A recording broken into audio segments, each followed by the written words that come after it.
Your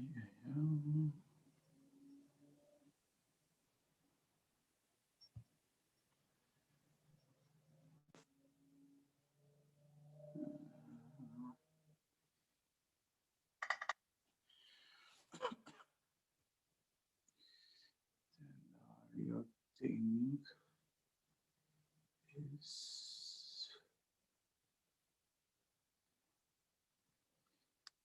so anyway, we'll give a minute.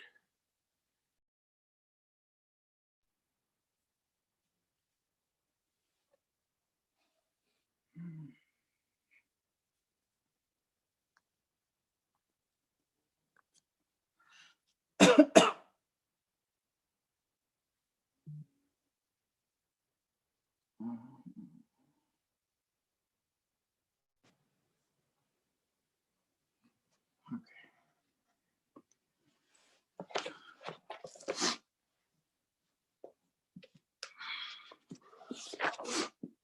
11:22. So I want to keep it here.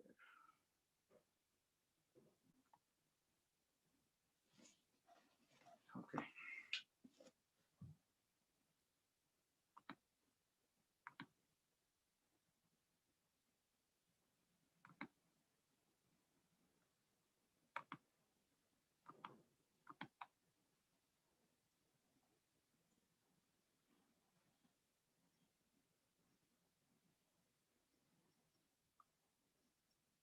One second, I'm trying to do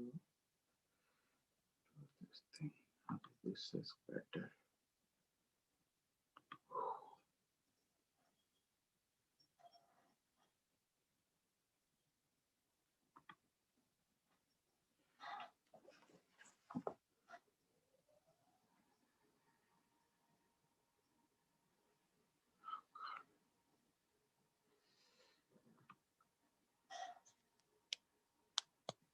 Okay, I will start now.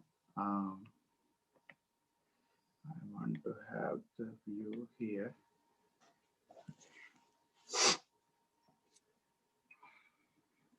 This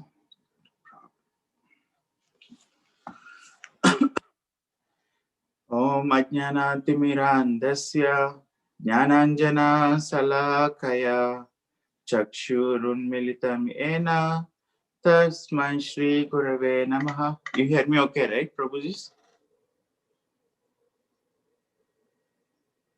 Hare Krishna. Yes, Prabhu, we can hear you. Yes, Prabhu. Okay. Clear only, right?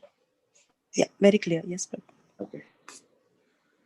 Shri Chaitanya Manobishtam Stapitam Yena Bhutale Swayam Rupa Kada Mahyam Tadati Svapadantikam Vandeham Shri Guru Shri Uttapada Kamalam Shri Gurun Vaishnavamscha Shri Rupam Sagrajatam Sahagana Raghunathanvitam Tam Sajivam Sadvaitam Savadutam Parijana Sahitam Krishna Chaitanya Devam Shri Radha Krishna Padan Sahagana Lalita Shri Vishakhanvitamscha He Krishna Karuna Sindhu Dinabandhu Jagatpati Gopesa Gopika Kanta Radha Kanta Namostute Tapta Kanchana Gaurangi Radhe Vrindavaneshwari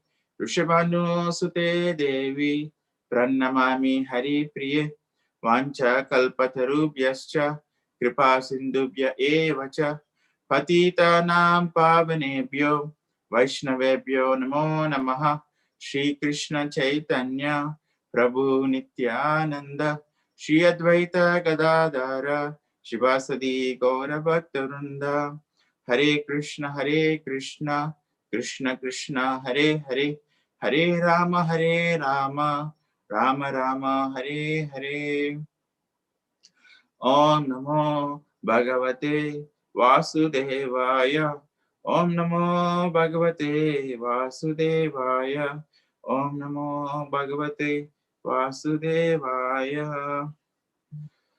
So today's is Amritakali Mata's session. So I'm swapping with her session today.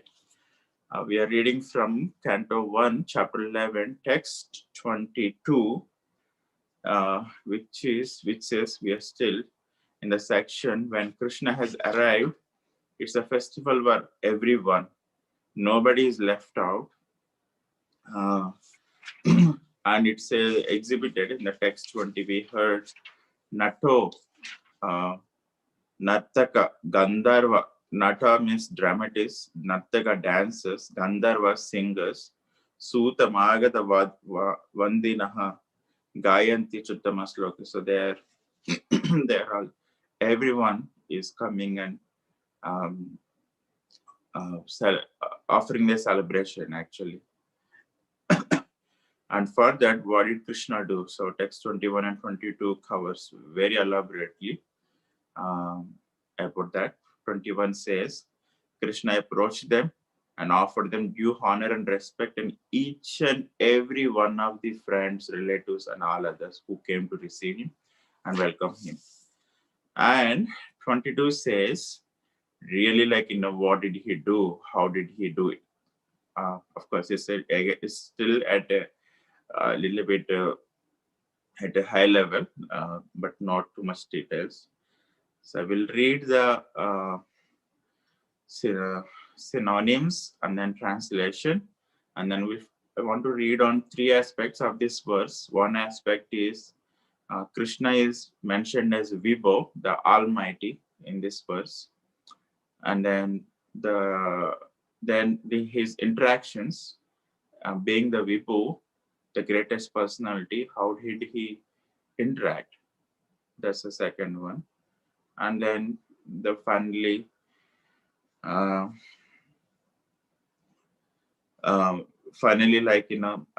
his acceptance of everyone. So those are the three things we're going to do. So I will start saying the verse. Prahva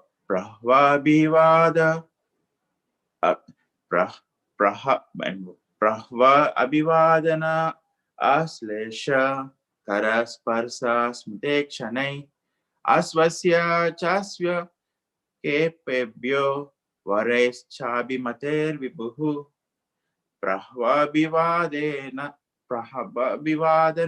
aslesha karasparsa smitikshanaha asvasya cha aswapake vareschabhimater vibuhu. Prahva, by bowing his head, abhivadana, by greeting with words,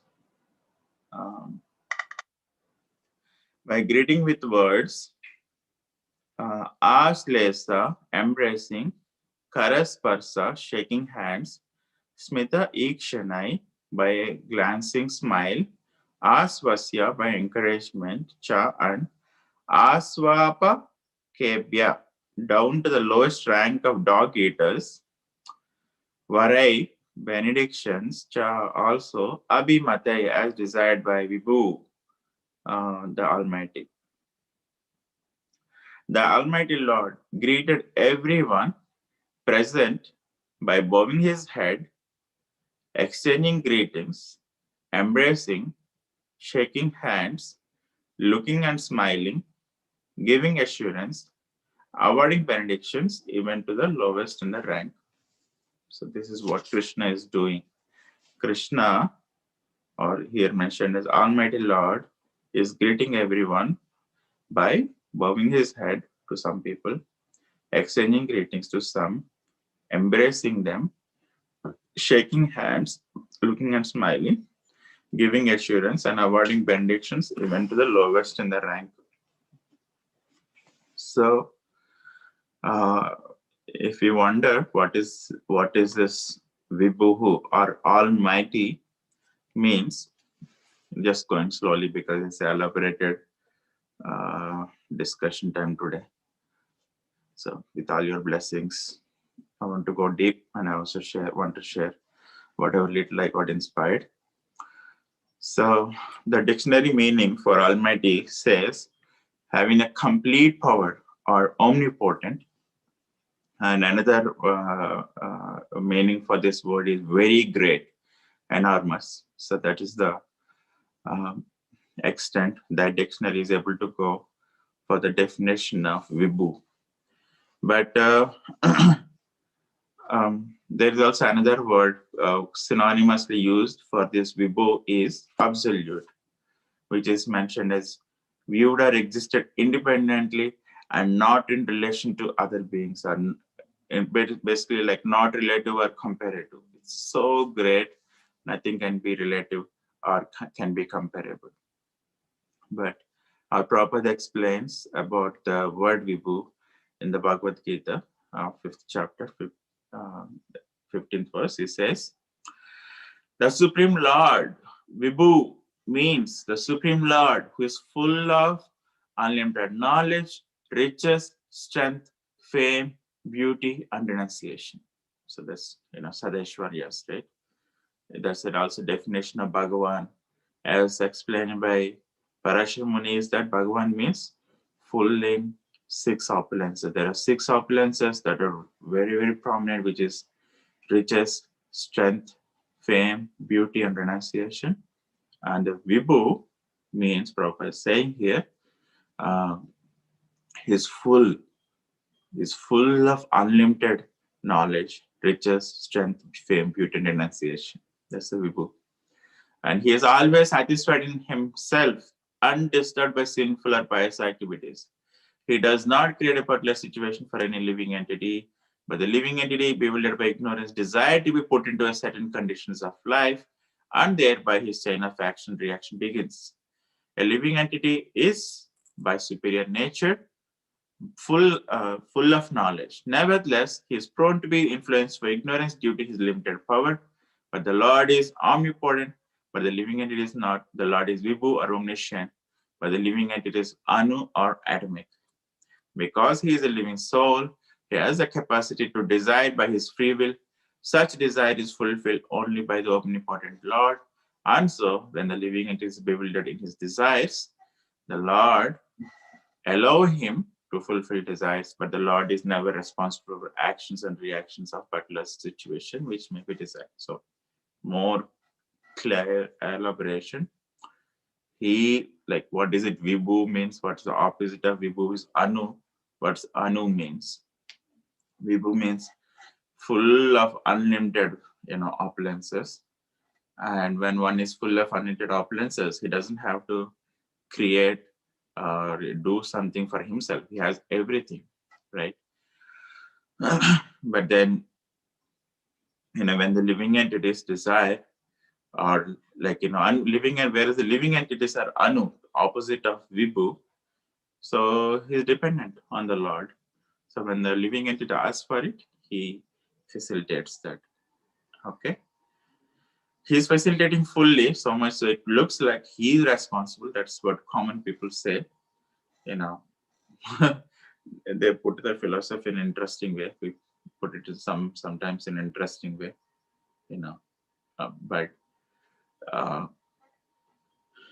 but he is the facilitator. It is the living entity bewildered in his desires and asks for it, and Lord facilitates it. That's the explanation about Vibhu and Anu.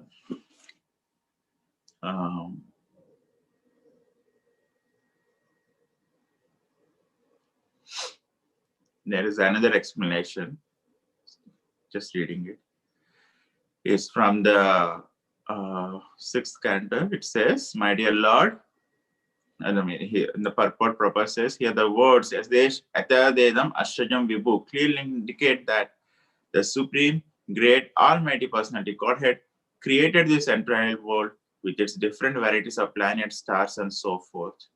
But atheists try to conceal the hand of the God which is present in every act creation, but that they cannot also explain how all this creation could come into existence without a competent intelligence and almighty power behind them.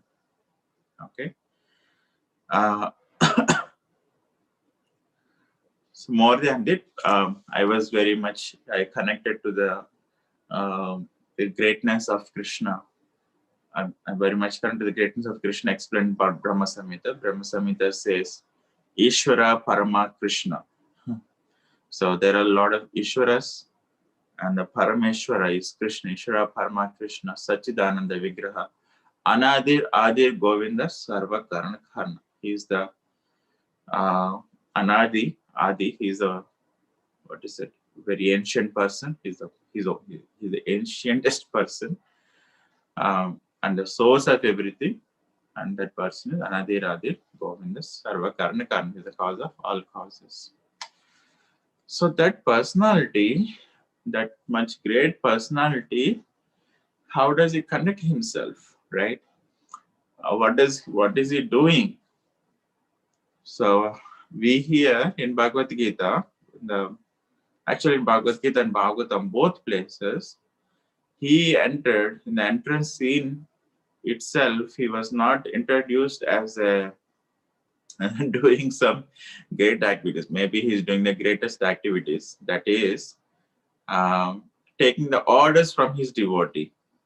So in Bhagavad Gita, Arjuna orders Krishna. He says, Arjuna Uvacha Senyorobhyor Madhye Radam Stapimachita Eva Deta Niriksheham Yodu Kaman Avastitam. He says, O infallible one, please draw my chariot between the two armies so that I may see those presented here who desire to fight and with whom I must contend in this great trial of arms.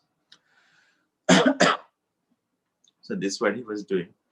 And also similarly in Bhagavatam, in the 7th chapter, the Lord is introduced as Arjuna is having trouble, that basically his 5 sons, Pandava's 5 sons were killed, and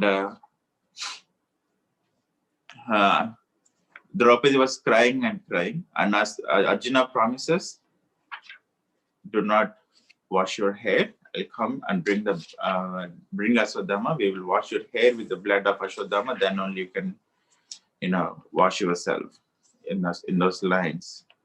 And then he says, he gives a promise, and there goes, running very furiously on his chariot. And he was this almighty personality of Godhead, who is Vibhu, who are the greatest person, or the absolute, or who is full in all opulences. He was driving the chariot, right? So Prabhupada says in the first chapter, when Arjuna orders him, Prabhupada explains like this: although Lord Shri Krishna is the supreme personality of Godhead, out of his causeless mercy, he was engaged in the service of his friend. He never fails in his affection for his devotees, and thus he is addressed herein as infallible. As a charioteer, he had to carry out the orders of Arjuna, and since he did not hesitate to do so, he is addressed as infallible. Although he had accepted the position of a charioteer for his devotee, his supreme position was not challenged. In all circumstances, he is the supreme personality of Godhead, Rishikesha, the Lord of the total senses. The relationship between the Lord and his servitor is so sweet and transcendental. The servitor is always ready to render service to the Lord, and similarly, the Lord is always seeking an opportunity to render some service to the devotee. He takes pleasure in his pure devotees, assuming the advantageous position of ordering him than he does in being the giver of orders. Since he is master, everyone is under his order, and no one is above him to order him. But when he finds that a pure devotee is ordering him, he obtains transcendental pleasure, although he is the infallible master in all circumstances. So that's the sweetness of the Supreme Lord. It is contrary to the conditioned soul's thinking. Conditioned soul always says that, I'm suffering here, he's just having fun in the spiritual world. Does Krishna, God, care at all? How come he's a God when I'm suffering so hell in this place? And then so on. He's so unfair.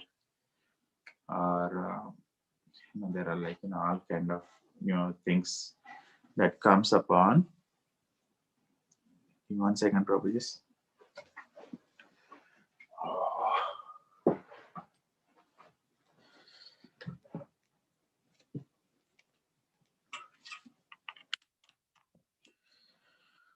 So it's the contrary. What happened? Okay. But the Supreme Lord has a name, or actually his nature is always mentioned as Bhaktavatsala, always engaged in serving his devotees. And he is serving here also. In this text, the way he is serving is the Almighty Lord greeted everyone present by bowing his head. Prahva, that's the Sanskrit word, Prahva, by bowing his head. So just to trying to take the time we have, since we have the time, trying to get into more deeper into it. So he did the same thing to Yudhishthira Maharaj. This was mentioned in the 10th chapter of this verse. Basically, the storyline was, Ashwadama was caught hold by Arjuna. He brings them back to the camp, and everyone says, "Leave him." And Ashwadama and Arjuna,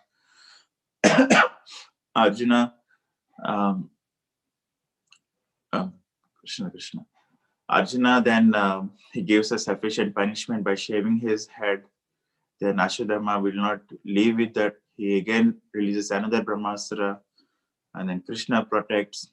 When then he starts to leave after all this, but Yudhishthira Maharaj says, "No, you have to stay back. I need your help."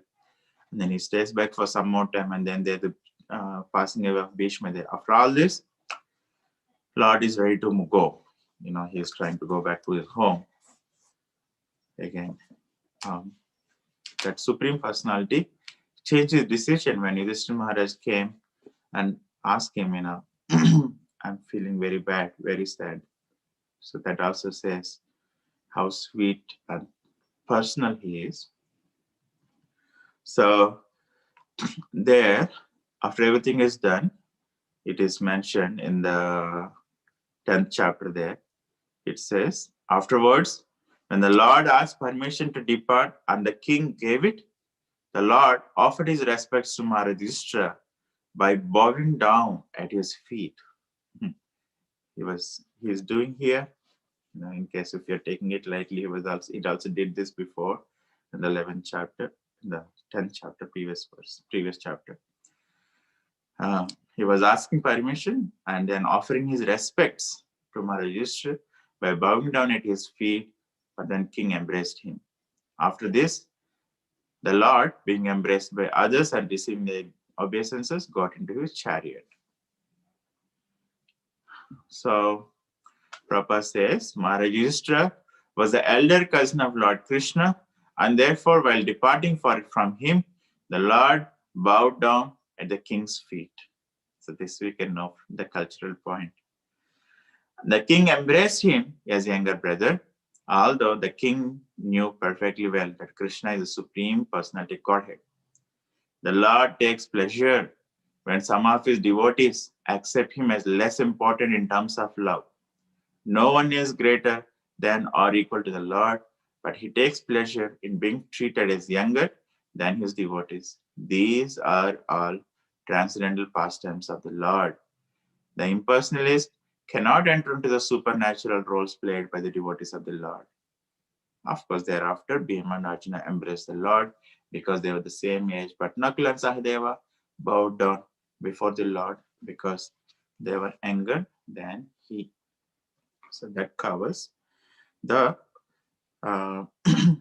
Prahva, Lord's action of bowing to his devotees. And the next one is Abhivadana, by greeting with words. I couldn't, it was a little bit indirect explanation. The interaction more happens with Narada Muni, way forward in the 10th canto. So basically, Narada Muni was quite intrigued. This Krishna how is he, what is he doing? How is he doing? He was so quite intrigued and goes to see Dwarka. And then he sees there are like beautiful quarters, which were planetary rulers, which was like very skilled. Maybe I will read this, you might like it. And then when finally comes Lord Narada greeting with him. Um, it says, in the city of Dwarka was a beautiful private quarter, worshipped by planetary rulers. This district, where the demigod Vishwakarma had shown all his divine skills, was the residential area of Lord Hari. And thus, it was gorgeously decorated by the 16,000 places of Lord Krishna's queens. Narada Muni entered one of these immense palaces. Supporting the palace was coral pillars decoratively inlaid with Vaidurya gems. Sapphires bedecked the walls, and the floors glowed with perpetual brilliance. In that place, first I had arranged canopies with hanging straits of pearls, and there are also seats and beds fashioned of ivory and precious jewels. In attendance were many well-dressed maidservants bearing lockets on their necks, also armor-clad guards with turbans, fine uniform and jewel earrings.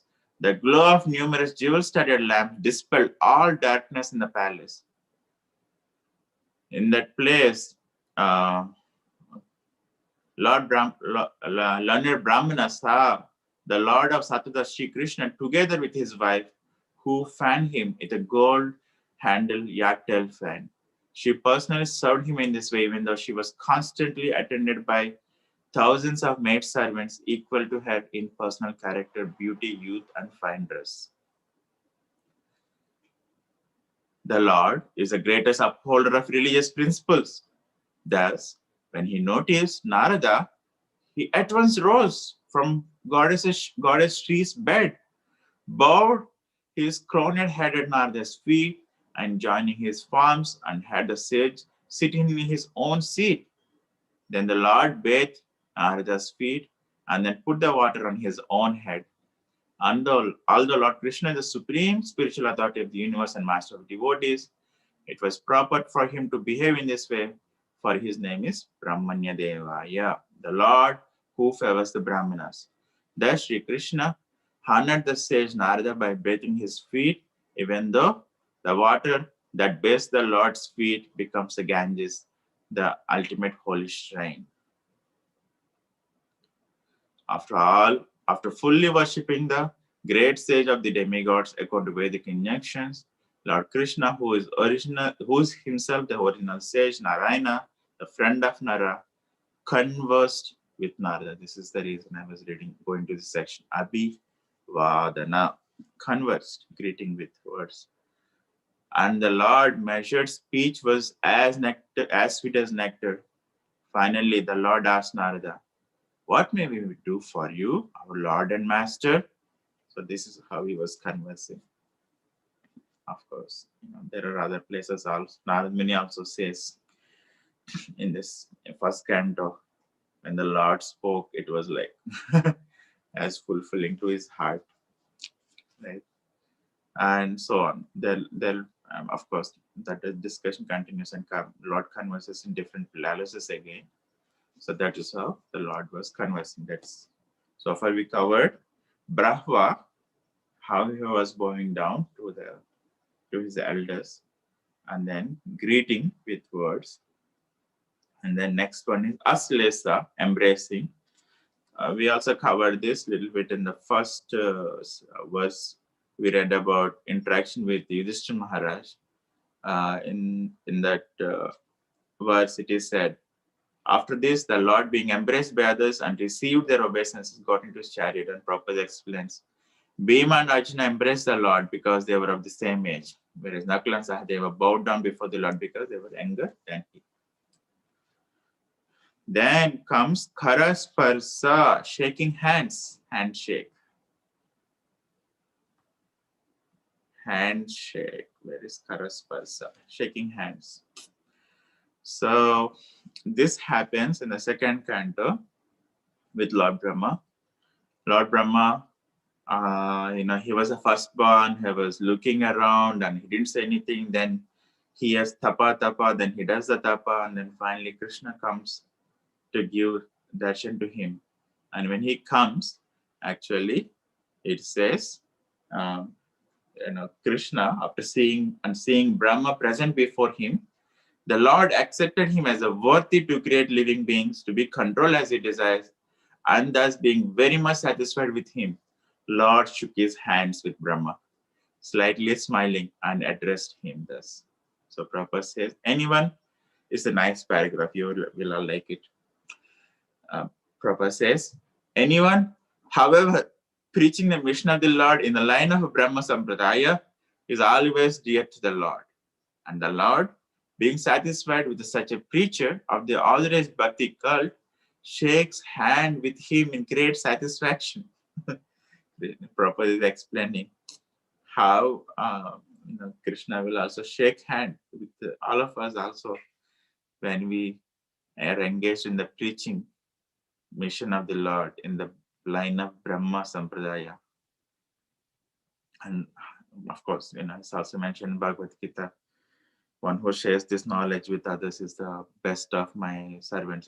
Here Prabhupada says, always dear to the Lord and being very satisfied. Krishna comes and gives a shake hand.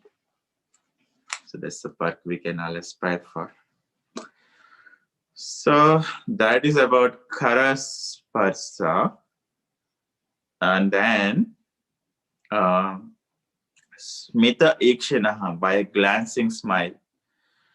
Not going into the details. That also was covered in the previous chapter when the ladies of Hastinapura was praying profusely from the rooftops of the palaces, saying, "Oh, he is looking like very ordinary person. He is a supreme Lord. He is the creator. From him only all the creation come." He was praying all these things, and then Krishna just looks at them, gives a nice smile. Smita Ikshanaha. Even the same thing he does with Kunti Devi. Kunti Devi elaborately offers so many prayers, and he just gives a Smita Ikshana, gives a small smile.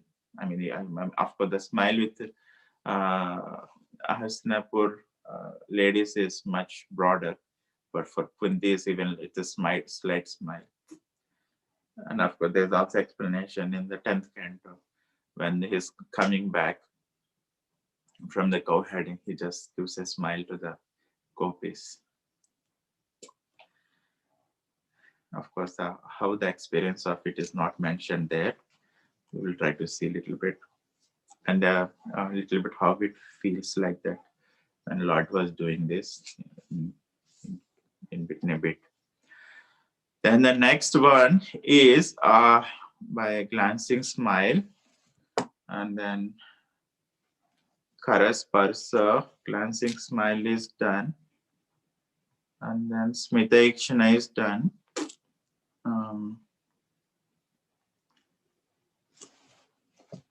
And the next one is Aswasya, encouragement. I couldn't find much for the encouragement, but here Prabhupada writes that giving assurance and avoiding benedictions. That's what he was doing. So what does it feel like when Lord was doing all these things? So there are two references. One is from Chaitanya Charitamrita.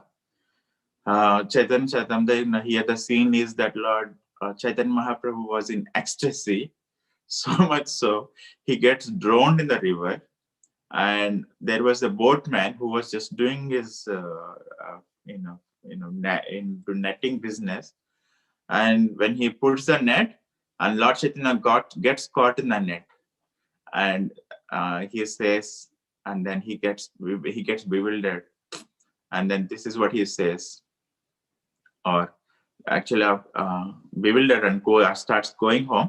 And Lord Nityananda and everyone comes back asking, "Did you see Lord Chaitanya? Did you see Lord Chaitanya?" He says, "I don't know. Some ghost has entered me." This is what he says. As I try to release the net, I touch the body, and as soon as I touch the body, a ghost entered my heart. So it's a, of course, it's a nice way of explanation. Right? How was it? Having that personal interaction with the Lord is just way outwardly. It's beyond our comprehension. So much so, the fisherman is thinking, "Some ghost haunted me. I need to get the ghost released. I'm feeling something. My body is tickling, and so many changes is happening in my body."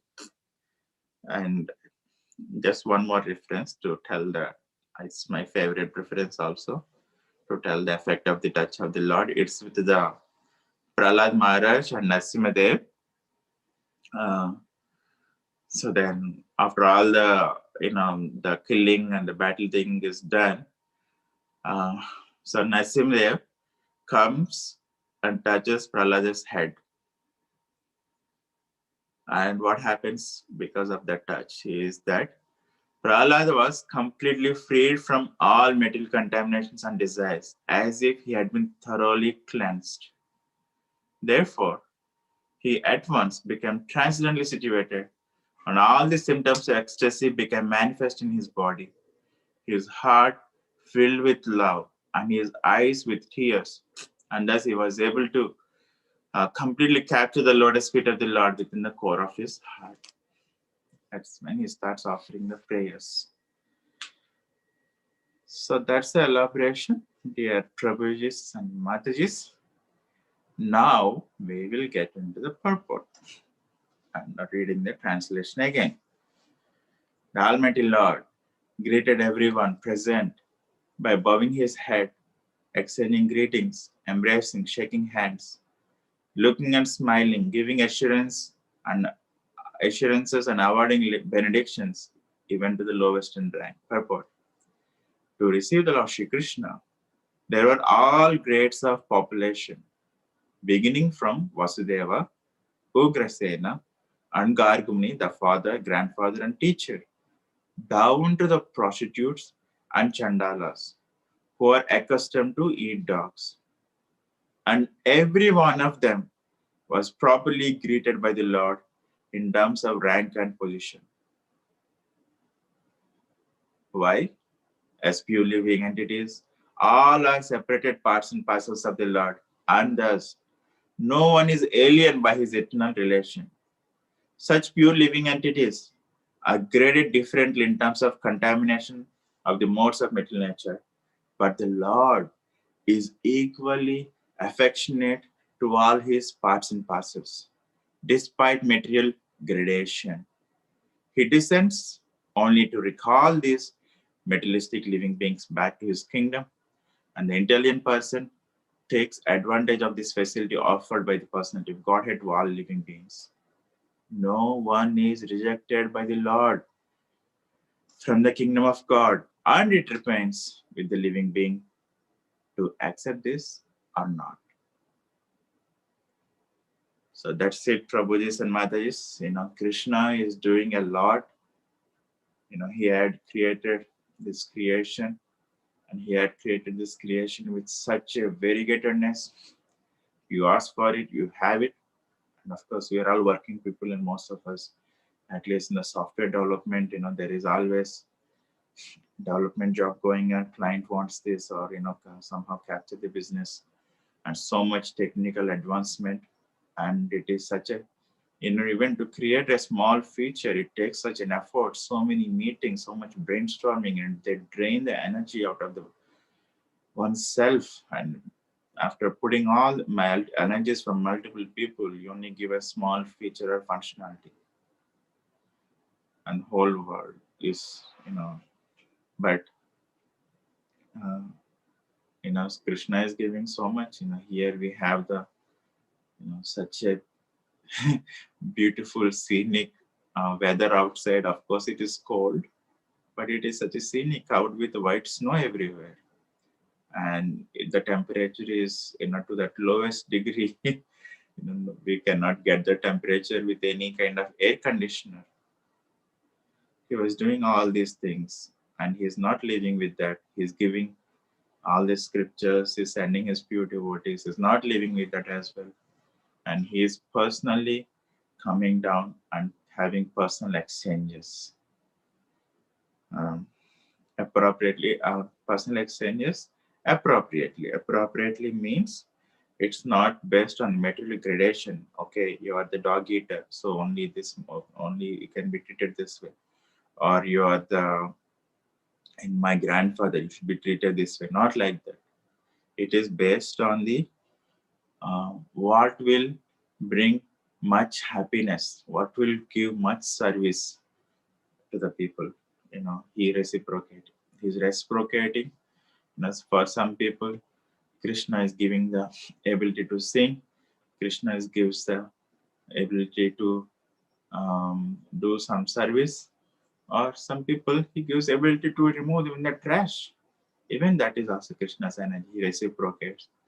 And the devotee who is conscious of it is feels ecstasy, is feeling ecstasy, feels ecstasy.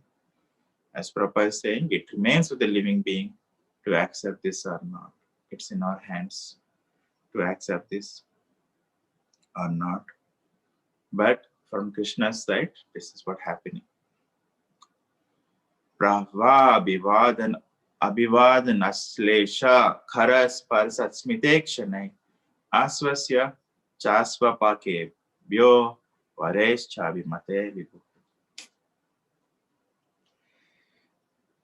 Thank you all very much for giving me encouragement by saying and empowering with your association. May Bhaktivedanta Saraswati Thakur says, when you chant, just chanting is not enough. Hare Krishna, Krishna Krishna, Hare Hare, Ram Ram Ram. It's not enough. He says, let that enter the ear and pass through your throat and go down and touch the heart. Basically the touch. Then feel the Lord's reciprocation. And when you, after being touched, then when you chant, he says that's what the chanting is. So I pray to our dear Vaishnavas and our teachers, our spiritual master, and our dear acharyas. Although unqualified, not eligible for that qualification, may be able to get touched, especially, I value it, feel it and value it, may get empowered someday soon. That's what Mataji's and Prabhuji's. Thank you. We have 13 more minutes or 12 more minutes. You want to add anything? Could you please add more to the discussion?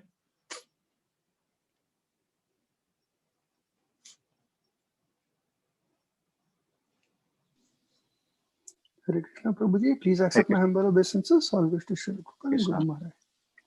Prabhuji, very sweet and very touching. It felt like you were there describing what was happening in Dwaraka.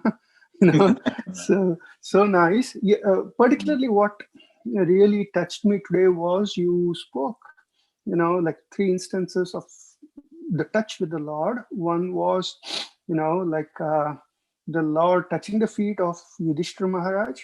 That is the Lord touching, Yudhishthira Maharaj. Whereas the other one is, the Lord hugging, and the third one was the handshake, where it is more like a friendship thing. And in all of this, there is the touch of the Lord. I was imagining, at that point of time, I'm nowhere near it, but how would the embrace of the Lord feel? And you also gave some other examples from Chaitanya Charanamrita. I think there is one instance where Chaitanya Mahaprabhu goes and hugs Haridas Thakur, though he's hiding. So could you please throw some light on that and help us understand? Because, even if Haridas Thakur feels like that, I'm nowhere near any one of these personalities. I just want to understand, at least in words, how it feels. How he feels by the hugging, right, Prabhu? Yeah, Prabhuji. When the Lord hugs you, how does it feel? We know He's so warm and He's so loving and caring. I'm not remembering anything, but one can only imagine. Here, the fisherman, He just touched the body of Lord Chaitanya, and then he was feeling ghost haunted. Uh, let us see. There is a mention of the Lord's hugging in the actually in this chapter. Actually, we should wait for it, Prabhu. It's going to come towards the end of this chapter. It comes about the feel of the Lord's hugging. Oh, okay, Prabhuji. Yeah. I didn't know about that. Okay. Thank you, Yeah. Prabhuji. Now Krishna is still not entered the palace yet. He's still on the road. He is making the public. He's in his interactions with the public at this point. He starts going into the palace, and then his interactions with his parents will be mentioned, and at the end comes with his sweetheart's better house.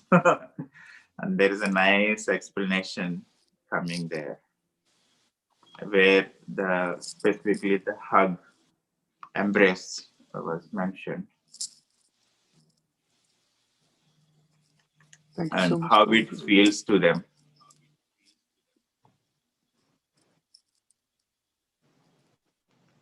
It just says, the text says, the insuperable ecstasy was so strong that the queens who were shy first embraced the Lord in the innermost recess of their hearts.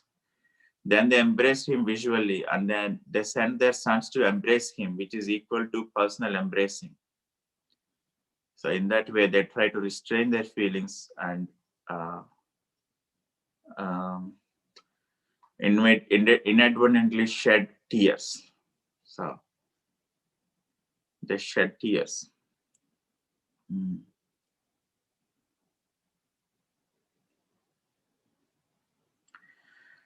The embrace of the eyes is more effective in the conjugal relations, as according to Jiva Goswami. There's nothing wrong in such. Yeah, I mean, the clear explanation was not there. How does it feel? I mean, for anything actually, it is beyond our comprehension.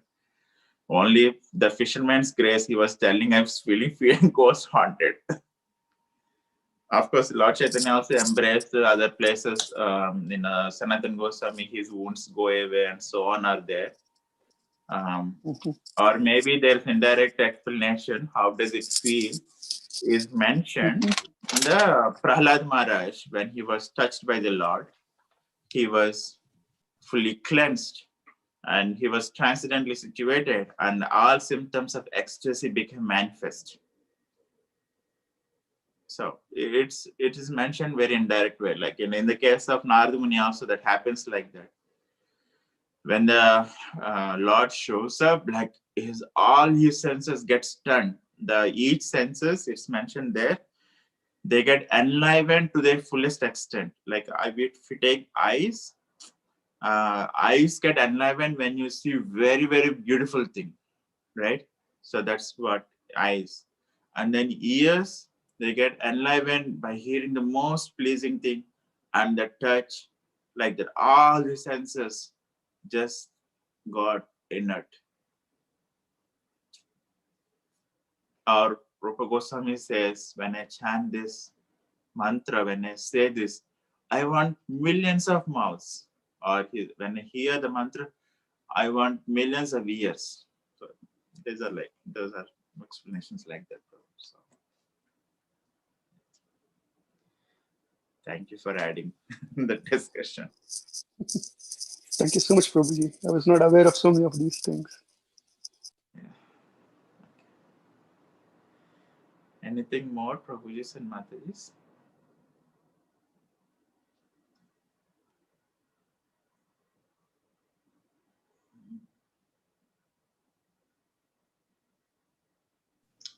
Okay. Hare Krishna. Please accept my humble obeisances. All glories to You are happy, Mataji? Guru Maharaj Prabhupada. Yeah. Very, very touching, Prabhu, your class. And I was especially... I was reading Prabhupada's lines, so what can we do? We can only...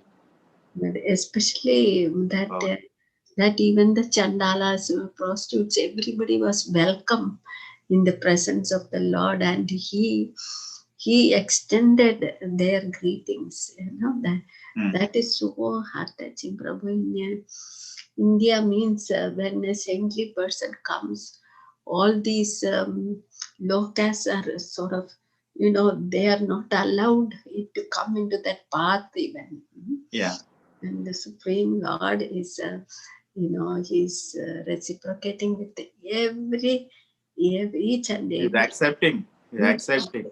Yeah. Prabhupada says no one is rejected by the Lord from the kingdom of God, but it remains with the living being to accept or not. So this is what we need to come to that. We need to, boost up or burn up of Krishna consciousness, always living a life of insecurity, saying that, I'm a man, I'm a woman, I'm good, I'm bad, I'm Indian, American, on and on and on and on.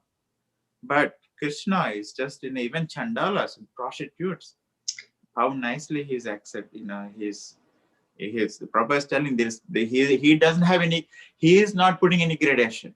That's amazing. There is no condemnation. There is no are graded differently, but the Lord is equally affectionate to all his parts and parcels, despite material gradation. We need to get to that of it, get to the feel of it, and then, that's when, we will be able to help us and help others. I was also thinking previous session, I was telling we feel insecure and there is a mismatch with the current generation and this generation. And then, the practice is becoming, religious only, not spiritual. So, but here we are getting the idea, how the Lord is so accepting with the spiritual. So leave away all those, gradation designations and accept the Lord's infallible. It's not giving down, coming down from his, affection for his devotees. This is we see in the demonstration.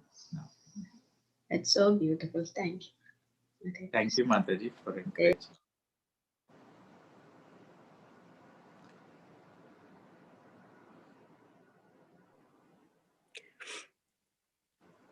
Hare Krishna Prabhu, please Hari accept Bol. my obeisances. Such a beautiful class, Prabhu. I mean, ecstatic class, in fact.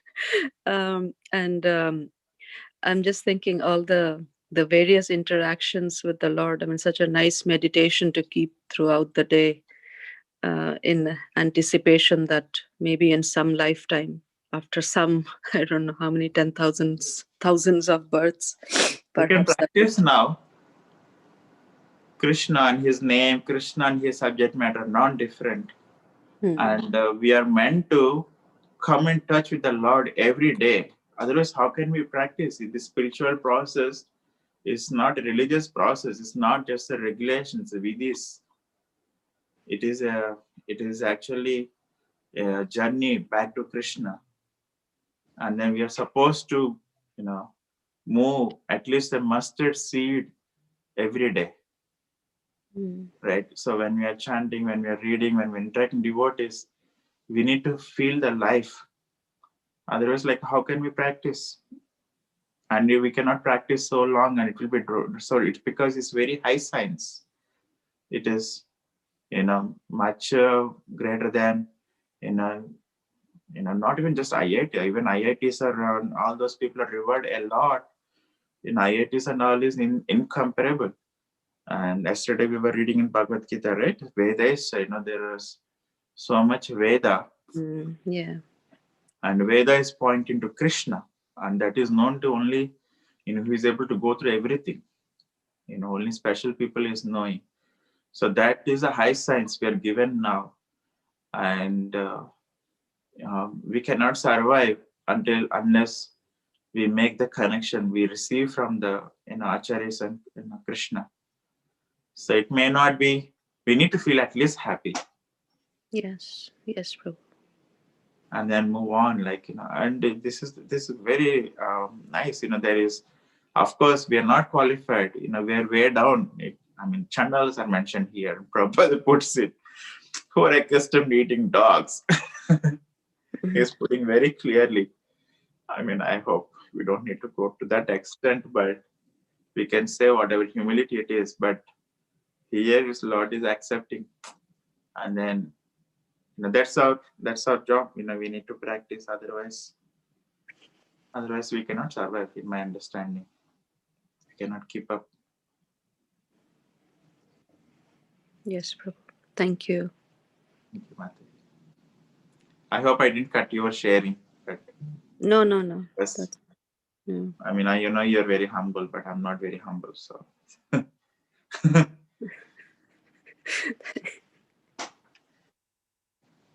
Thank you, Prabhu. That should be part of the meditation as well, that we are experiencing it in some way. And we need to every day. And especially it is given as a mandate to the book distributors. You need to feel, you need to have increased faith, even as still mustard seed. It need not be big ones. Even you one is chanting 1 round, 2 round, that is fine. But we need to make the connection. And then otherwise it's not easy. Oh my God. We cannot survive. That's the struggle part. Yeah. Thank you. Thank you, Mataji.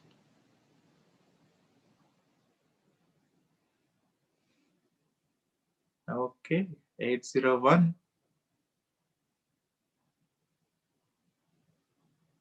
Okay. Thank you all very, very much for encouraging and blessing. Hare Krishna. Srila Prabhupada ki jai.